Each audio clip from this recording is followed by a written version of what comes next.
Well, after such a great introduction, I can't wait to hear the speaker myself. First of all, I have a confession to make. You see, sometimes these honors can backfire on you. Recently, New York Magazine had a contest. Who are the 100 smartest people in New York? So I'm proud to say I made the list. I'm officially one of New York's 100 smartest people. However, in all fairness, I have to admit that Madonna also made that same list. And next year, they tell me that Lady Gaga is going to push me off the list entirely.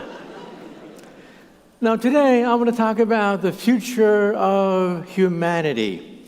The future as we explore the universe. Now, of course, it's very dangerous to make predictions. Let me quote from that great philosopher of the Western world, Yogi Berra.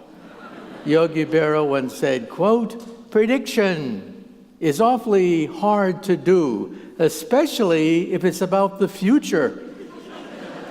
And of course, he was famous for saying, "On the road to the future, if you encounter a fork in the road, then be sure to take it." Well, we are going to take that fork in the road. You see, I've interviewed over 300 of the world's top scientists for the Discovery Channel, BBC Television, the Science Channel. And every time I interview these top scientists, I ask them the key question. The question of all questions, the question that has haunted scientists and philosophers, and that question is there intelligent life on the earth?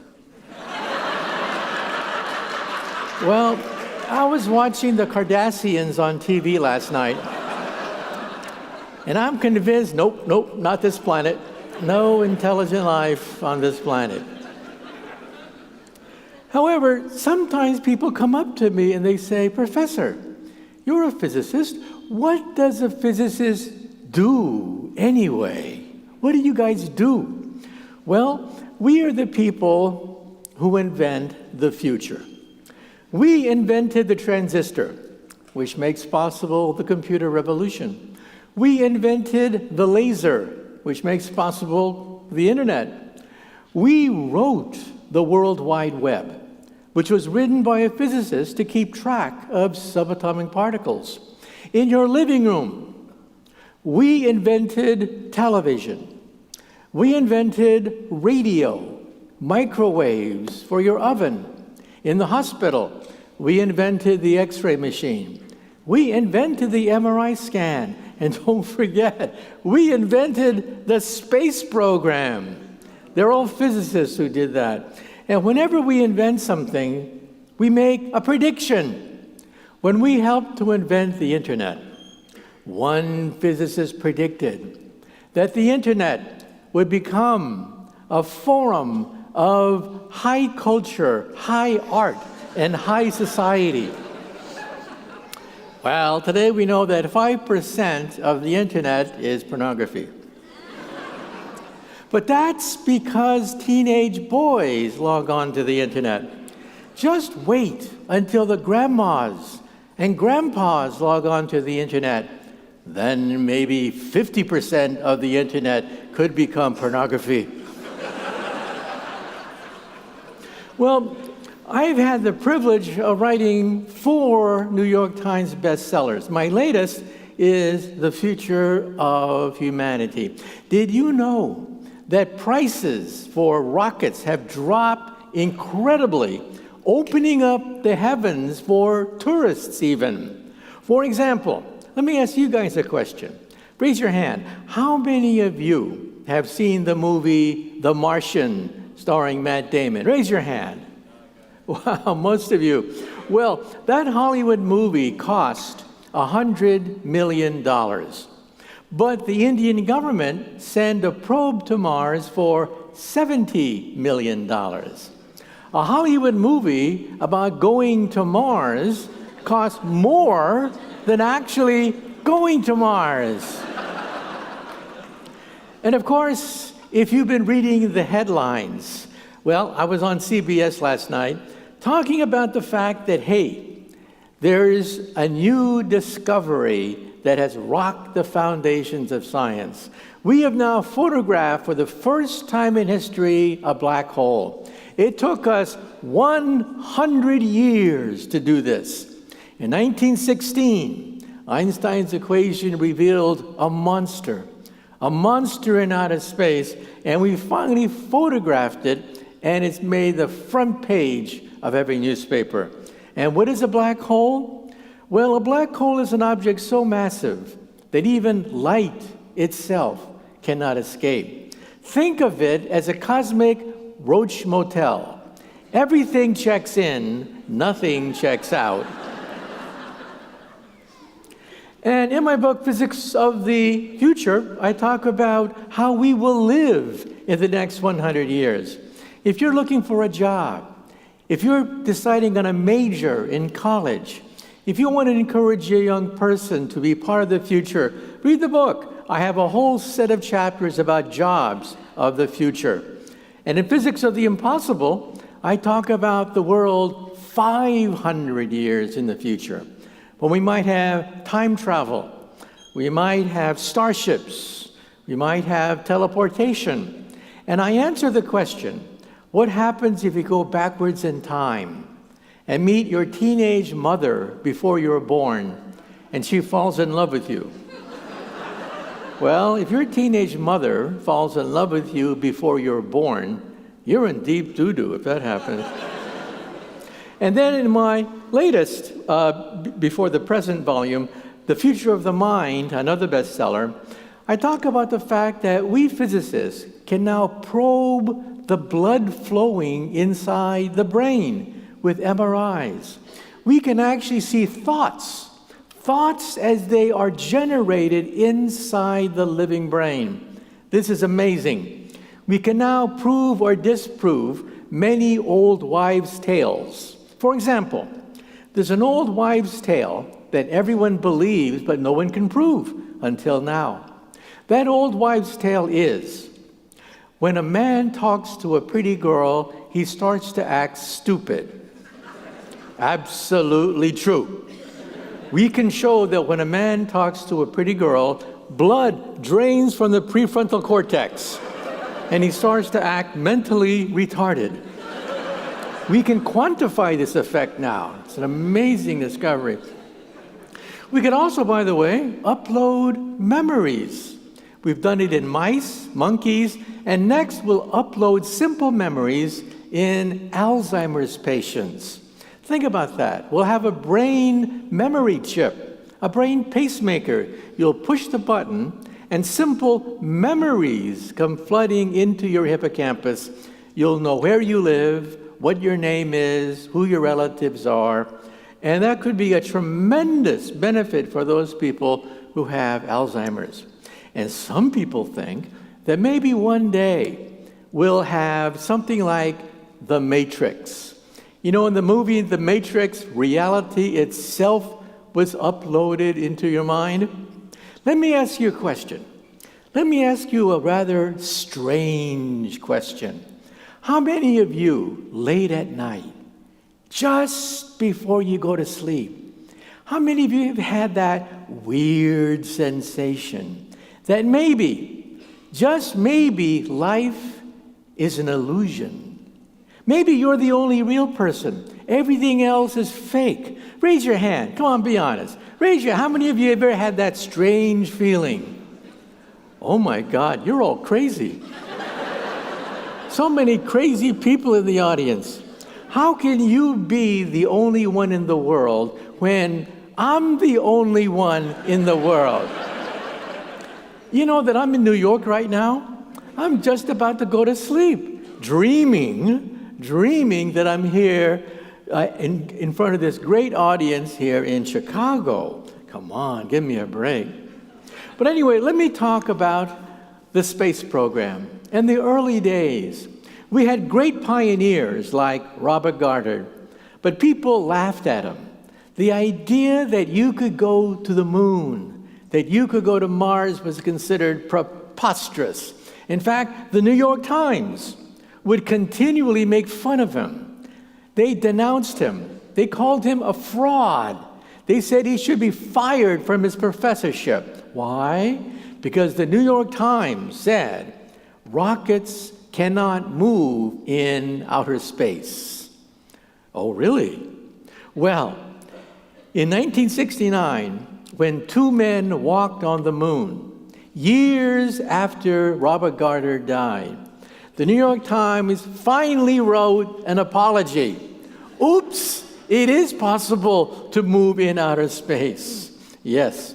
So why did Robert Goddard endure the criticism, the jokes, the snickering, the humiliation? Why?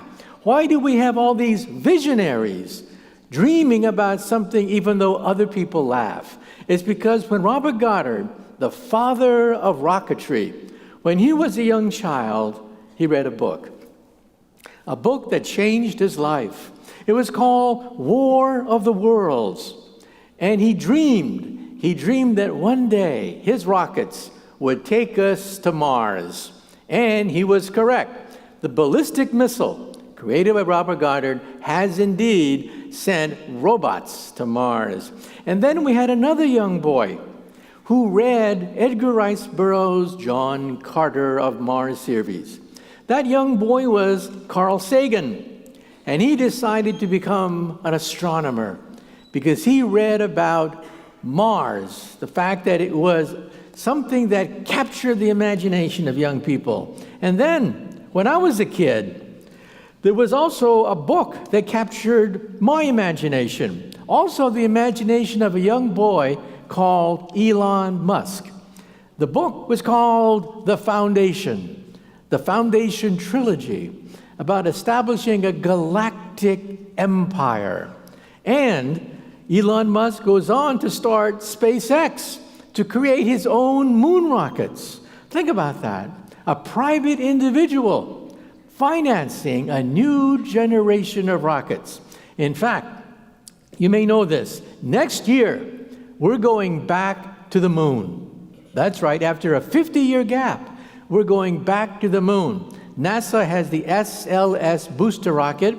Elon Musk, just today, test-fired his rocket again, the Falcon Heavy. It is fully capable of going to the moon with astronauts. And then, the richest man in the world, Jeff Bezos, well, the former richest man in the world, he has created the Blue Origin rocket program. The new Armstrong will also go to the moon. And the Chinese have the Long March rocket. So we have four programs to go back to the moon. We're going to have a traffic jam around the moon.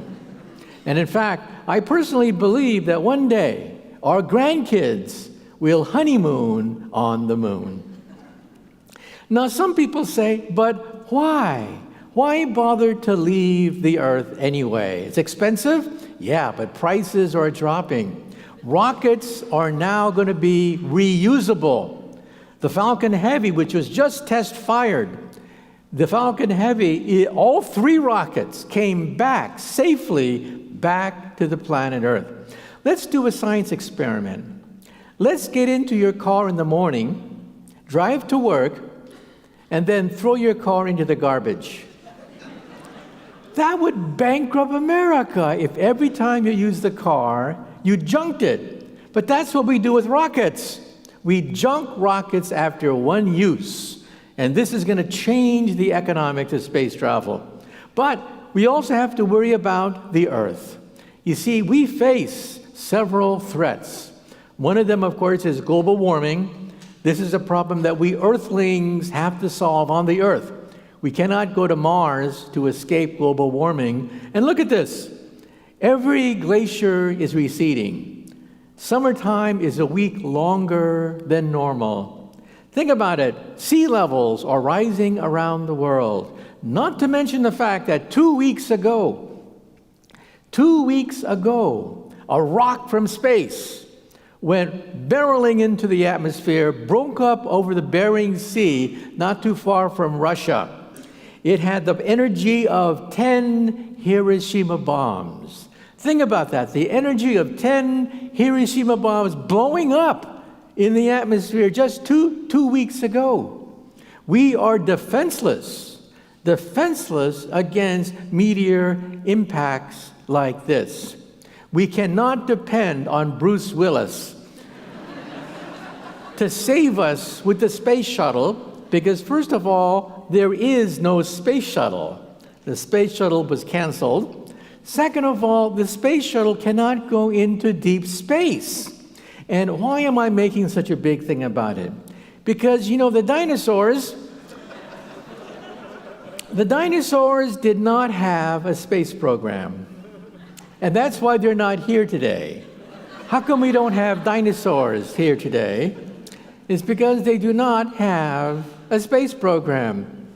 And sometimes when I see pictures like this, I wonder, what's going on in this dinosaur's mind? He's probably saying to himself, oh, shit. Yes, 65 million years ago, they got wiped out. And just last week, paleontologists unveiled a fossil bed of bones of the fish and dinosaurs who died on that very day. This day, the day 65 million years ago, when that asteroid plowed into the Yucatan of Mexico, remnants of that, a whole bed of fossils has been discovered dating back to that exact day when that object hit the Earth. So yes, it's something that we have to worry about, because if a rock of that size hits the Earth, it'll really ruin your day. Not to mention the fact that when you go to Yellowstone, yes, we all know about Yogi Bear, but did you know that underneath Yellowstone, there's a monster, a super volcano? And if it were to explode, it would tear the guts out of the United States of America. Now, you may say to yourself, well, that's pretty rare, right? Well, no. You see, it turns out that 75,000 years ago in Indonesia, the Toba volcano erupted. The greatest eruption in 100 million years. Why is that important? Because it turns out that 75,000 years ago, for reasons that we don't quite understand, humanity almost died. We almost faced total extinction 75,000 years ago. How many of us survived? A few hundred, maybe a few thousand. I think about this late at night. A few hundred people, maybe 1,000, escaped a cataclysm 75,000 years ago. What was it? We're not sure, but we think it could have been the Toba volcano, which almost wiped out humanity itself. Literally, we are all brothers and sisters. Only a few hundred of us repopulated the entire planet Earth. Amazing story. But as I said before, the dinosaurs did not have a space program. And extinction is the norm. 99.9% of all life forms eventually go extinct. Now, when we think of Mother Nature, we think Mother Nature is warm, cuddly, cute. Yeah, Mother Nature is that way. But Mother Nature is also merciless. 99.9% of all life forms eventually go extinct. If you don't believe me, dig right under your feet. That's right, right under your feet, dig, and you'll find the bones, the fossils of 99.9% of all life forms that once walked on the surface of the earth. But now we're entering the second golden age of space travel. The first golden age was rather primitive. You know that your cell phone Your cell phone today has more computer power than all of NASA in 1969 when they put 2 men on the moon. Ever see these old videotapes? They had 64K processors. You only find them in museums. And that's what NASA was using to shoot astronauts in space. In fact, I think it was criminal. Criminal what NASA was doing. Shooting astronauts into outer space backed up by one cell phone. Criminal. But now, Silicon Valley billionaires, a new energy has come into play. We had the Falcon Heavy rocket, and it's going to be replaced by an even bigger rocket. The biggest rocket on the books is being pioneered by SpaceX. The biggest rocket capable of going to Mars is called the BFR. B stands for big. R stands for rocket. F stands for your imagination. And NASA, not to be outdone, has its rocket. It is called the SLS booster with the Orion space capsule. Next year, sometime in 2020, we hope to send it to the moon and realize that we now are talking about a fleet of these rockets. Not just NASA, not just SpaceX, but Blue Horizon, sponsored by the guy who created Amazon, the Chinese, maybe even the Russians. So we're talking about a traffic jam around the moon. You know, to go to the moon is a hop, skip, and a jump. 3 days, just 3 days, you're on the moon. I think eventually the moon will become a tourist destination. People will vacation on the moon, have honeymoons on the moon. People will realize that, yes, the moon is in our backyard. And beyond that, a more ambitious program is to go to Mars. This was the dream of Goddard.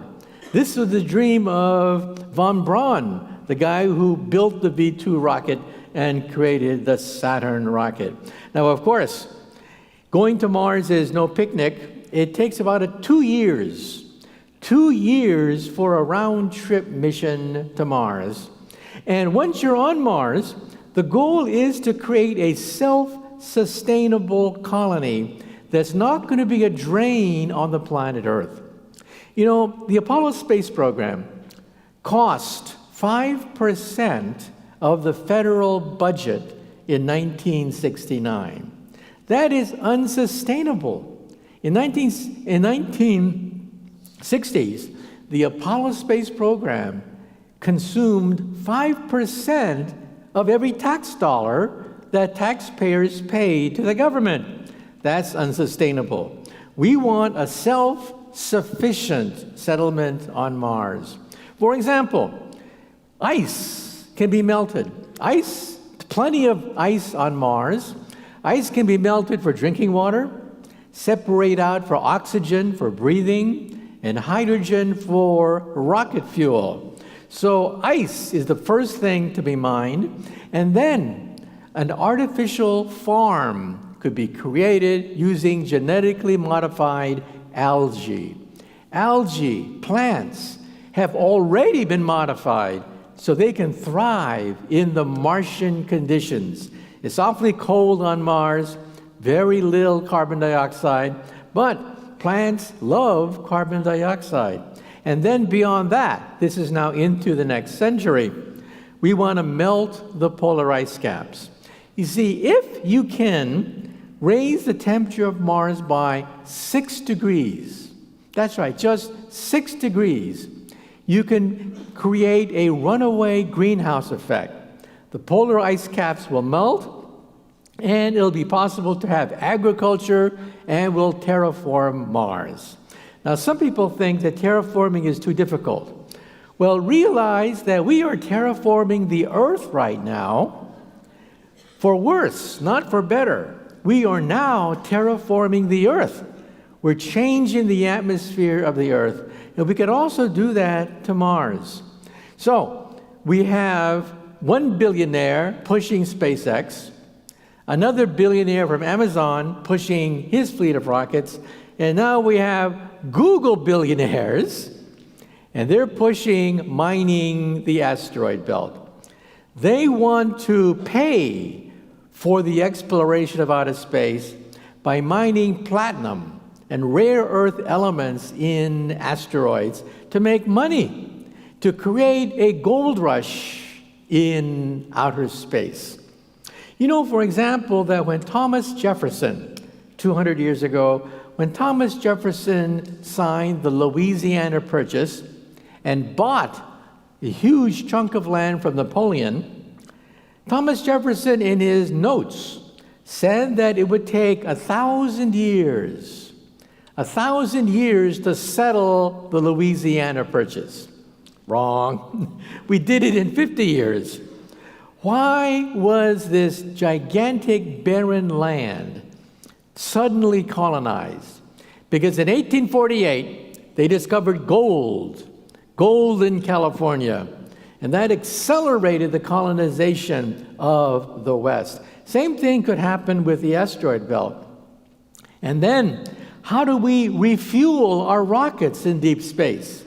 It turns out that one of the moons of Saturn, Titan, has an atmosphere made of methane and ethane. In other words, gas. We have a gas station in outer space. Believe it or not, a gas station in outer space. Who would have thought that? But that's what the atmosphere of Titan is all about. And then beyond that, there are 4,000 exoplanets that some of them look very much like the Earth. In fact, tonight, just go outside tonight, look in the sky. We now know that on average, every single star you see at night has a planet going around it. Amazing. And maybe one day, we'll even encounter other spacefaring civilizations, alien civilizations in outer space. Well, I'm on radio, and sometimes people call me on the telephone, and they say, "Professor, you're wrong. You're totally wrong. The aliens are not just out there. The aliens are here. They're on the Earth." And so I ask them on radio, how do you know that the aliens are here? And they tell me, they've been kidnapped. They've been kidnapped by aliens from outer space. And I tell them a word of advice. The next time you are kidnapped by a flying saucer, for God's sake, steal something. A microchip, an alien scissors, an alien paperclip, anything. There's no law against stealing from an extraterrestrial civilization. No law whatsoever. You're not going to go to jail if you steal from an alien from outer space, and you'll have bragging rights. Bragging rights. Now, some people say, then what about these strange things that the military pilots have been tracking? Things that go zigzagging in the atmosphere, traveling faster than any known jet. What are they? Well, there's a theory. It was pretty much reinforced last year when Vladimir Putin of Russia announced the fact that they're testing a new generation of weapons called hypersonic drones. They go 5 to 20 times the speed of sound, and they zigzag. Why do they zigzag? Because they can evade a Star Wars defensive shield by confusing the radar, by zigzagging. Maybe that's what's causing this flurry of flying saucer sightings. We should also point out that there's another theory. One theory is that, maybe these UFO stories are real. But there's another theory, and that is that about 10% of the human race suffers from sleep paralysis. Now, when you dream at night, you are paralyzed. That's right, you're paralyzed at night. Otherwise, you would act out your dream. You would sleepwalk, and you could hurt yourself. That's why we are paralyzed when we dream at night. But 10% of us, when we wake up in the morning like this, we're still paralyzed. We think that there is a gremlin sitting on our chest, staring down on us, and we cannot move. We're trapped by this gremlin. Now, during the Victorian era, they didn't know about aliens, but they all knew about gremlins. There are all these paintings during the Victorian era, all these paintings of people in a dream state thinking that there is a gremlin sitting on their chest. About 10% of us have that. In fact, I asked my students to raise their hand, and about 10% raise their hand that when they wake up in the morning, they are paralyzed. Let me ask you, how many of you have ever had an episode of sleep paralysis? Well, there you go, about 10%. So some people think that that's the origin of the abduction from alien syndrome. But anyway, my colleague Stephen Hawking would like to send a chip to the stars, the first starship. The chip would be hooked up to a parachute. The parachute would be hooked up to a laser beam. The laser beam shoots its energy, inflates the sail, and sends a chip to the nearby stars. That could be done in this century, the first starship. Can you imagine somebody from outer space sending that starship to you? You go outside, you're gardening one day, and a little parachute comes down with a microchip this big, and it is somebody from the stars trying to communicate with us. Well, we have bigger plans. This is a ramjet fusion engine. It scoops up hydrogen in the forward direction. It's like an ice cream cone. Think of an ice cream cone. It sucks in hydrogen from the forward direction, fuses it, burns it, and then creates rocket thrust forever. This rocket can go into outer space forever. These are called ramjet fusion engines. They could reach maybe about 50% the speed of light. But wouldn't you want to go even faster than that? This, of course, requires yet another leap in technology, and this requires the energy of a wormhole. As I said before, in 1916, over 100 years ago, physicists analyzed Einstein's equation and said, there is a monster. There is a monster in your equations. Because if a star or a galaxy were to collapse, it would collapse, warp the fabric of time, warp the fabric of space, rip it, and create a black hole. So a black hole is an object that is so powerful that it rips to shreds anything that comes too close. In fact, as you get closer and closer to a black hole, your legs are attracted faster than your head, and you start to become spaghetti. You are spaghettified as you get closer and closer to the black hole. Not a very pleasant sensation, turning into spaghetti as you get closer. But next, once we identify these black holes in space, what's next? Next is we want to know what's on the other side of forever.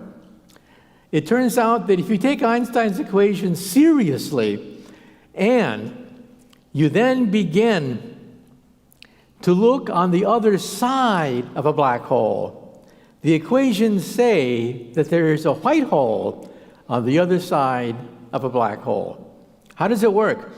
Well, it turns out that when you squeeze a star, and the star is spinning, it's a spinning star, it collapses not to a dot. That's the old-fashioned picture. Nope, not a dot. It collapses to a ring, shown here, a ring. And if you fall through the ring, you do not die. You go all the way through the ring to a parallel universe called a white hole. And where have you seen that before? It turns out that over 100 years ago, there was a mathematician at Oxford University who talked about this. He couldn't write it for other adults, so he wrote it as a children's book. And he had to use another name because he was a professor of mathematics at Oxford. He called himself Lewis Carroll. The novel he wrote was called Through the Looking Glass, and his true name was Charles Dodgson. Charles Dodgson was the first one in the English language to entertain the idea that on the other side of the looking glass, there is another universe on the other side of the black hole. Now, let me try to wind up, because I want to sign your book. By the way, after I sign your book, you can go to eBay and auction them off for money. Yes, you can actually make money on today's talk. But let me quickly wrap up and by saying the following. When I was a child, when I was 8 years old, something happened which changed my life. I still remember when I was 8 years old, the newspapers all blared the fact that a great scientist had just died. And they put a picture that evening, a picture that mesmerized me. It was just a picture of his desk with a book, an unfinished book opened up. And the caption said, "This is the unfinished manuscript of the greatest scientist of our time." So I said to myself, why couldn't he finish that book? What's so hard? It's a homework question, right? Why didn't he ask his mother? What could be so hard that the greatest scientist of our time couldn't finish it? I went to the library, and I found out that this man's name was Albert Einstein, and that he was trying to write an equation, perhaps no more than 1 inch long, that would unify all the laws of physics and allow him to, quote, read the mind of God. And I said to myself, wow, that's for me. This is greater than any murder mystery. I had to know what was in that book. Today I can read that book. That's what I work on. That's my day job. That's what I do for a living. Working on something called string theory. String theory, you probably know, is what they talk about on the Big Bang Theory on CBS TV. But it's a real theory. String theory simply says that all matter consists of tiny, tiny little vibrating strings. Each vibration is a particle. So this would be an electron. This would be a neutrino. This would be a quark. It's the same string. But when it vibrates in a different way, it turns into a different particle. That's why we have so many of them. So, what is a particle? A particle is a vibration on a tiny string. What is physics? Physics is the harmonies you can write on a string. What is chemistry? Chemistry is the melodies you can play on vibrating strings. What is the universe? The universe is a symphony of strings. And then what is the mind of God? The mind of God is cosmic music resonating through hyperspace. That is the mind of God. And then when I was in high school, I decided to put some of this knowledge to use, to do something. So I went to my mom and I said, "Mom, can I have permission to build an atom smasher in the garage?" A 2.3 million electron volt betatron particle accelerator in the garage. My mother stared at me and she said, "Sure, why not?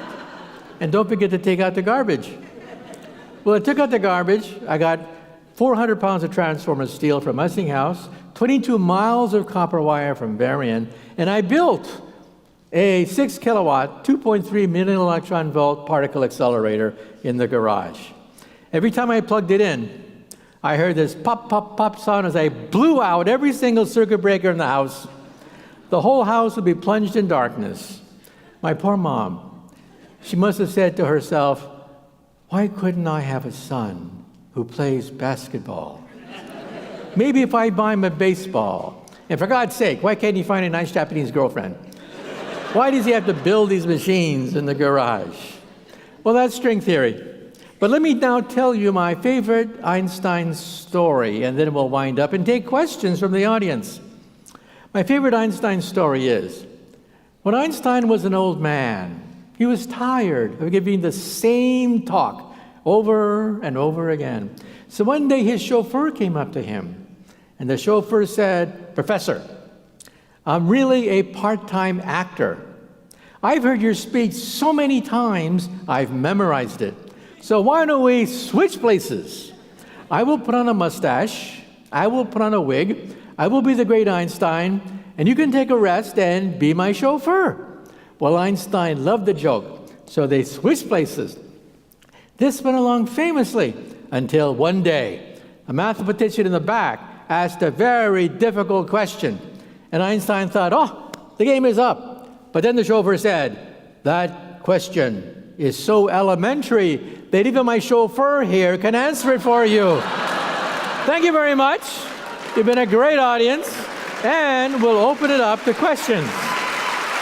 Thank you. Thank you. Hi, folks. Thank you very, very much. We're going to bring up the lights here, and if everyone who has a question, we've got a mic on either aisle. If you don't mind lining up, and we'll go alternating back and forth with our questions. Okay, so are we all set to go for the first question? Okay, Professor, thanks for a very enlightening speech today. Which do you think is more likely, time travel or breaking down the molecular structure like they did in Star Trek to travel, so traveling instead of using rockets? So, and what time frame? Which do you think is more plausible, time travel or breaking down the molecular structure to travel like they did in Star Trek, and what time frame? okay, you ask a very difficult question. Let's break it down one by one. First of all, teleportation. We can teleport atoms. We've teleported atoms of cesium and strontium. We've teleported photons of light. One day we will teleport atoms to the moon. That's definitely in the cards, teleporting to the moon. But a human consists of trillions upon trillions upon trillions of atoms. So it'll take centuries before we can teleport Captain Kirk across a room. Second, you're talking about time travel. It turns out that Einstein's equations do allow for time travel. However, you have to open up the gateway, shown here. The gateway requires the energy of a black hole.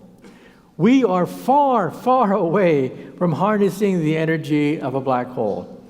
The black hole will open up a gateway, shown here, but then you have to have negative energy to stabilize it. And negative energy is very exotic and also quite difficult to get. So it may take millennia before we have the energy necessary to play with black holes to open up a gateway through space and time.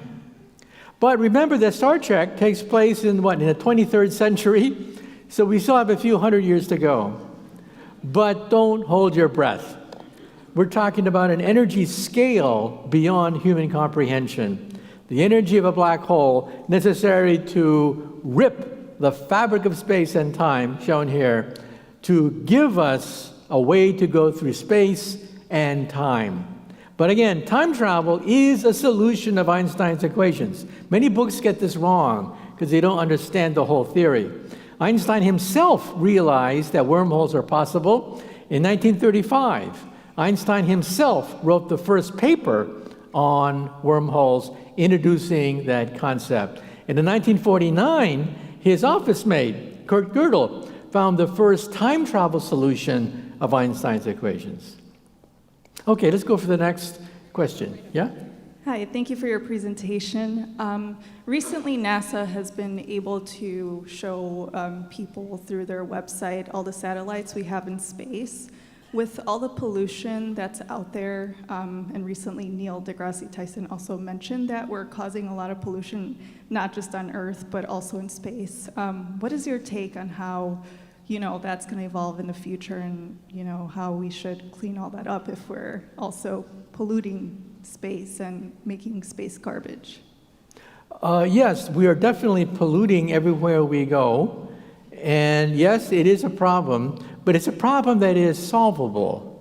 It takes will, political will through democratic vote. We have to vote for candidates who will then try to clean up our mess. And just remember that when we go to the moon and go to Mars, we'll have a whole nother planet to mess up.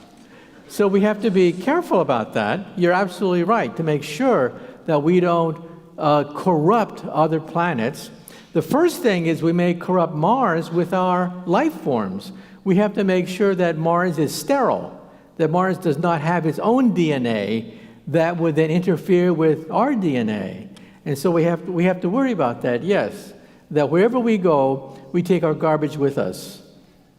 But the solution to that is political, and that is we have to vote for candidates who want to clean up the mess that we create.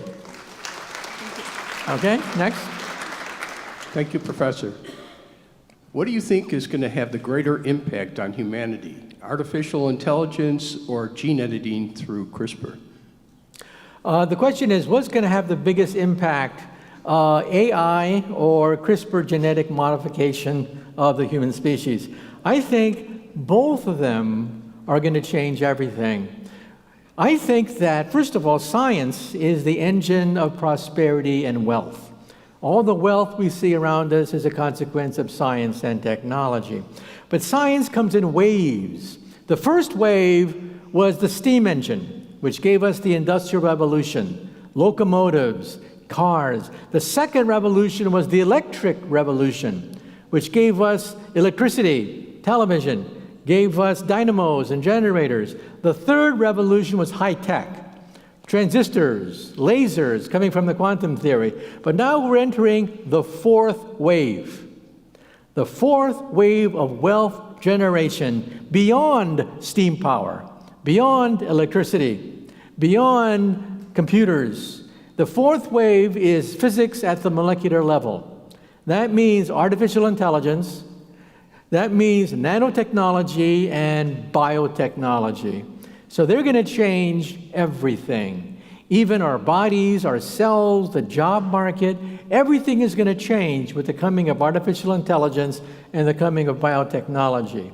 Now, then the next question is, well, are the robots going to take over? Let me just say a few things about that. Elon Musk says that, yes, the danger is the robots are going to take over. We are creating our evolutionary successors. However, Mark Zuckerberg of Facebook says, wait, artificial intelligence is going to give us prosperity, jobs, new economic forms of wealth generation. I think both are correct. I think in the short term, Musk is correct. For decades to come, artificial intelligence will create new job opportunities, new industries, new potentials, but by late in this century, let's not fool ourselves, late in this century, robots could become self-aware. At that point, they could be dangerous. Now, our most advanced robot today is called Asimo. You've seen him on television. He runs, walks, dances, climbs upstairs. I interviewed the creator of Asimo for BBC television, and I asked the inventor, how smart is the world's smartest robot? And he was honest.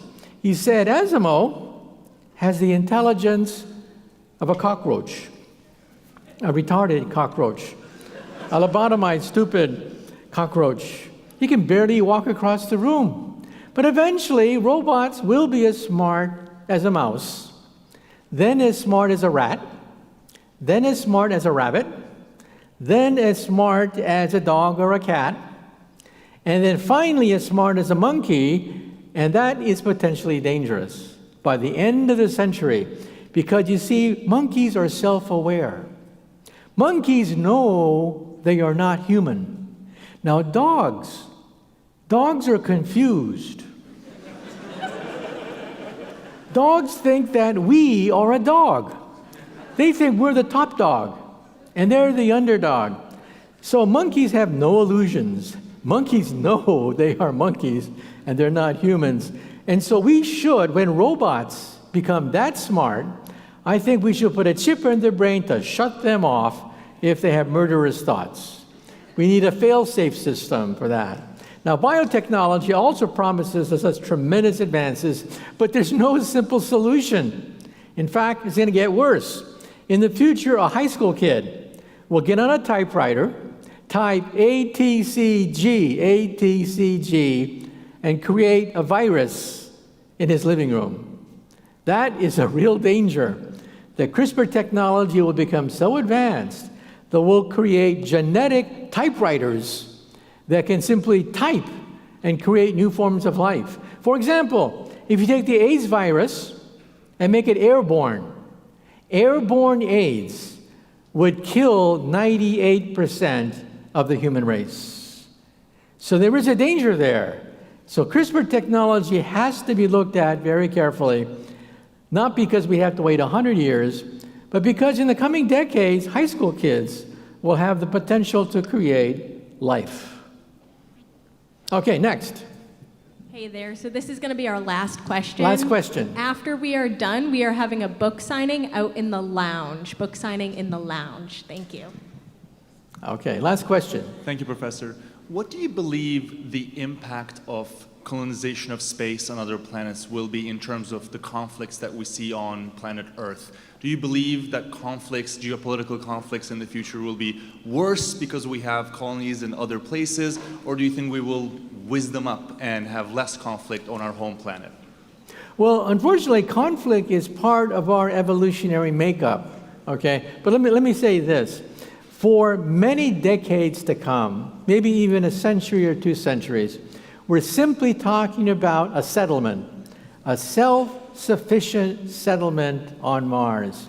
Now, beyond that, then we can talk about a civilization perhaps springing up on Mars. But that is way beyond the projections that we're talking about today.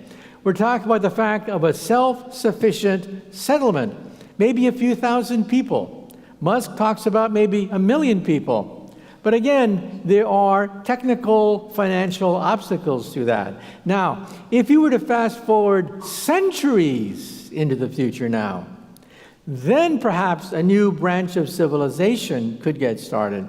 But that is way beyond our projections. Right now, the people that are doing the planning for this simply want an insurance policy, a backup plan, plan B, just in case an asteroid ruins your day, just in case nuclear proliferation, the greenhouse effect, spin out of control. We want to be at least a 2-planet species, because otherwise we're putting all our eggs in one basket.